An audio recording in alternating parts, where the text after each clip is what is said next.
Sir నమస్కారం sir. నమస్తే. Sir Ahmedabad air India flight crash అయినప్పుడు దానికి సంబంధించి ఒక దగ్గర నుంచి ఒక వీడియో ఒక కుర్రాడు తీయడం జరిగింది సార్. అయితే ఇప్పుడు ఆ కుర్రాడిని పోలీసులు అదుపులోకి కూడా తీసుకొని ఇన్వెస్టిగేషన్ చేస్తున్నారు. అంటే ఎందుకు అంత దగ్గర నుంచి తీశారు ఈ వీడియో? అసలు ఆ టైంకి క్రాష్ అవుతుందని మీకెలా తెలుసు అంటూ ఇన్వెస్టిగేషన్ చేస్తున్నట్టు కూడా తెలుస్తుంది. అసలు ఎవరా కుర్రాడు? ఎందుకు ఈ విధంగా తీశారు? మరి దీని పట్ల ఇన్వెస్టిగేషన్ ఇప్పటి వరకు ఎక్కడి వరకు వచ్చింది? సో దీనికి సంబంధించి ఎటువంటి వివరాలున్నాయి సార్? మొన్న మనకి 12వ తేదీ యాక్సిడెంట్ క్రాష్ జరిగి దాదాపు 241 మంది ఫ్లైట్ లో ఉన్న వాళ్ళు చనిపోయారు. ఎయిర్ ఇండియా ఫ్లైట్ బోయింగ్ 787-8 విమానం. సో ఒకే ఒక్క రమేష్ విశ్వాస్ కుమార్ అతను ఒక్కడే బతికాడు. 11A సీటు వ్యక్తి. వాళ్ళ బ్రదర్ అజయ్ కూడా చనిపోయాడు. సో దాని తర్వాత medical college బీజే medical college hostel మీద పడడంతో మెస్లో భోంచేస్తున్న వాళ్ళు ఇప్పటి వరకు అందుతున్న సమాచారం ప్రకారం 38 మంది చనిపోయారు. సో ఇప్పటి వరకు టోటల్ గా 279 మంది చనిపోయినట్టుగా చెప్తున్నారు. ఇంకా చాలా మంది గాయపడి ఉన్నారు. 2-3 మిస్ అయి ఉన్నారు.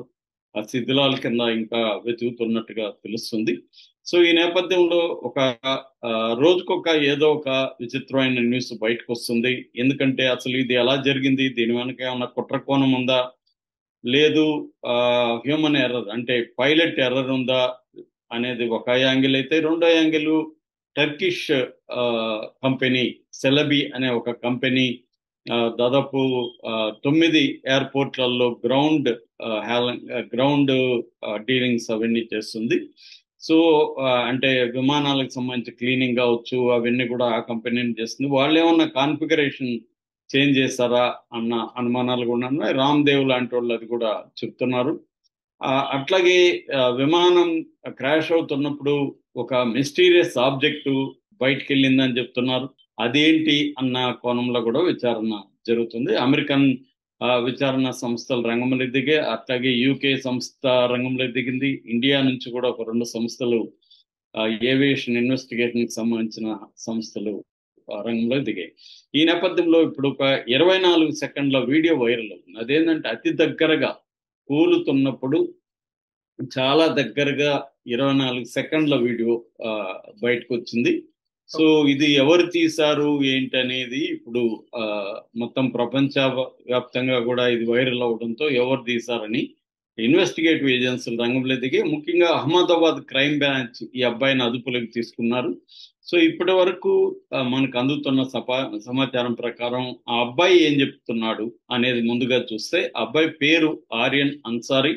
అతనికి 17 ఏళ్ళు. వాళ్ళ నాన్న అహ్మదాబాద్ లో మెట్రోలో సూపర్వైజర్ గా పనిచేస్తున్నాడు. ఆ అబ్బాయి ఫస్ట్ టైం వాళ్ళ నాన్నని చూడడానికి ఇక్కడికి, ఎందుకంటే ఈ ఏరియా ఇది లక్ష్మీనగర్ అంటారు. ఇది మేఘానీ నగర్, ఓంకార్ నగర్, లక్ష్మీనగర్ ఇవన్నీ కూడా ఎయిర్పోర్ట్ కి కిలోమీటర్ల దూరంలోనే ఉంటాయన్నమాట.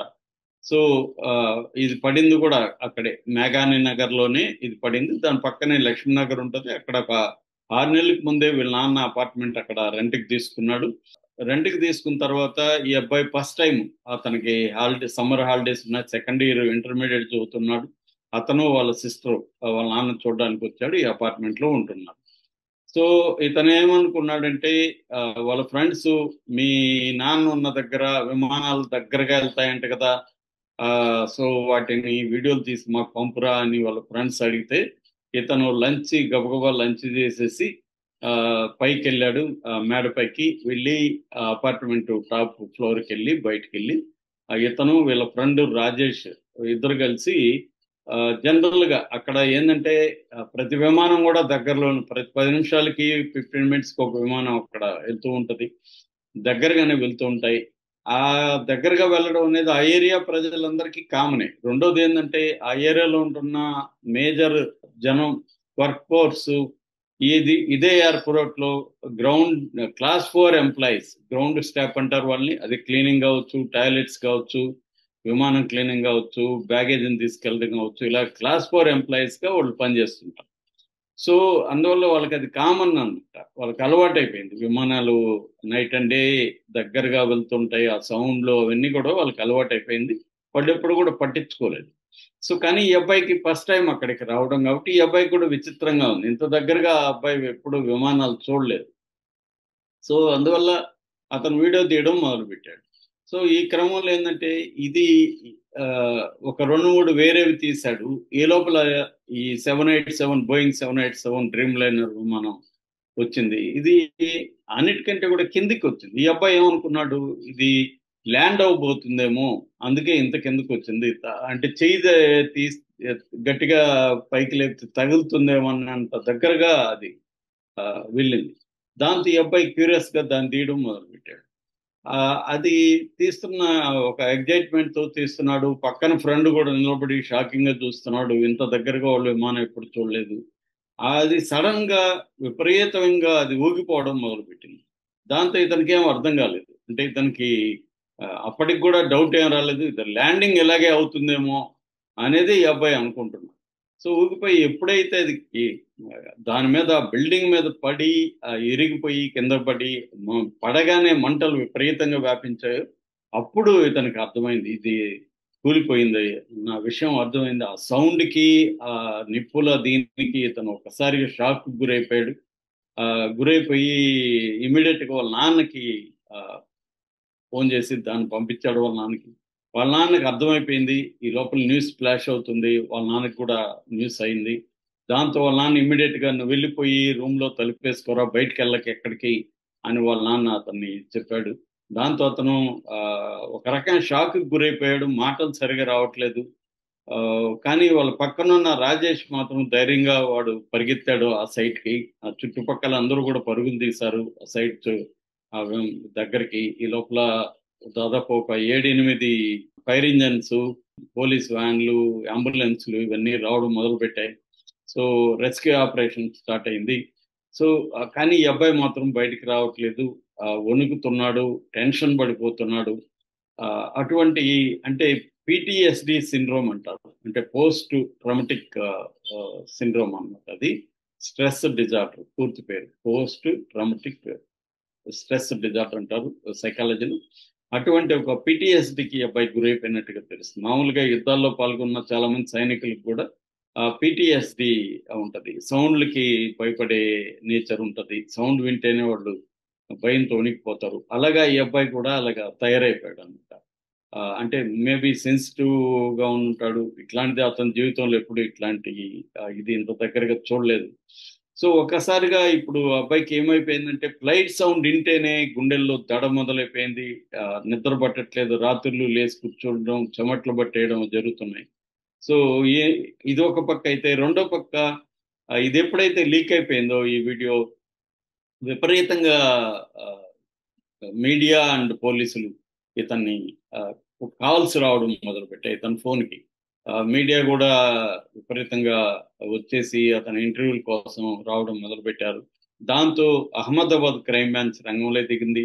దీని వెనక ఏమైనా కుట్ర కోణం ఉందా? ఇప్పటి వరకు గవర్నమెంట్ దీని వెనక కుట్ర కోణం ఉందా అని అనౌన్స్ చేయలేదు. కానీ పాకిస్తాన్కి ఇండియాకి మధ్య ఉద్రిక్త వాతావరణం ఉన్న టైంలో కుట్ర కోణం ఉందా అనేది ఖచ్చితంగా ఇట్లాంటి పెద్ద ప్రమాదాలు జరిగినప్పుడు కుట్ర కోణం ఉందా అని డౌట్ వస్తుంది. ఎందుకంటే 6 నెలలకు ముందు వీళ్ళ నాన్న అక్కడ ఇల్లు తీసుకోవడం, ఈ అబ్బాయి అక్కడికి రావడం, అంత దగ్గరికి వెళ్ళి వీడియో తీయడం, ఇదంతా కూడా డౌట్ఫుల్ గా అనిపిస్తుంది ఎవరికైనా.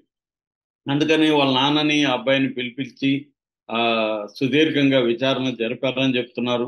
ఇప్పటి వరకు అయితే ఆ అబ్బాయిని మేము విట్నెస్ గానే పిలిపిస్తున్నాం తప్ప ఒక నేరస్తుడిగానో అనుమానితుడిగానో మేమైతే పిలిపించలేదని పోలీసులు అనౌన్స్ చేస్తున్నారు. అయినప్పటికీ కూడా ఆ అబ్బాయి అయితే భయాందోళనకు లోనవుతున్నారు. ఎందుకంటే రకరకాల ఇన్వెస్టిగేటివ్ ఏజెన్సీలు దిగాయి. అయితే ఇక్కడ ఇప్పటి వరకు అయితే కుట్ర కోణం ఏమీ లేదనేది తెలుస్తుంది. ఎందుకంటే వాళ్ళ ఊరికి కూడా ఒక పోలీస్ టీం వెళ్ళి విచారించిందని చెప్తున్నారు. సో అబ్బాయికి ఎటువంటి వేరే ఫోన్లో అవన్నీ పరిశీలించినా కూడా ఎటువంటి వేరే వాళ్ళతో అంటే డౌట్ఫుల్ సంబంధాలు కానీ ఇంకేమీ లేవు. ఓకే, అబ్బాయి చెప్పిన కథనము కరెక్ట్ గా అనిపిస్తా ఉంది ఇప్పటి వరకు పోలీసులకి.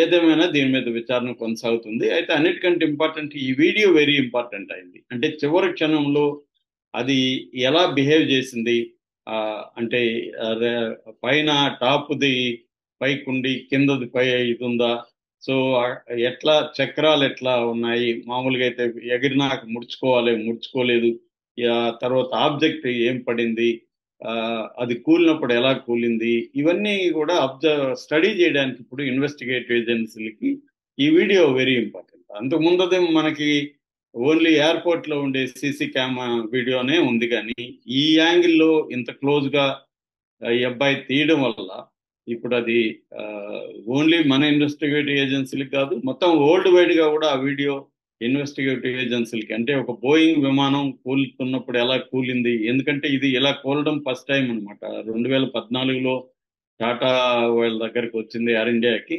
అప్పటి నుంచి ఇప్పటి వరకు కూడా ఇది కూలలేదు. ఇది 2011లో దీని మ్యానుఫ్యాక్చర్ అయిందని చెప్తున్నారు ఈ మోడల్.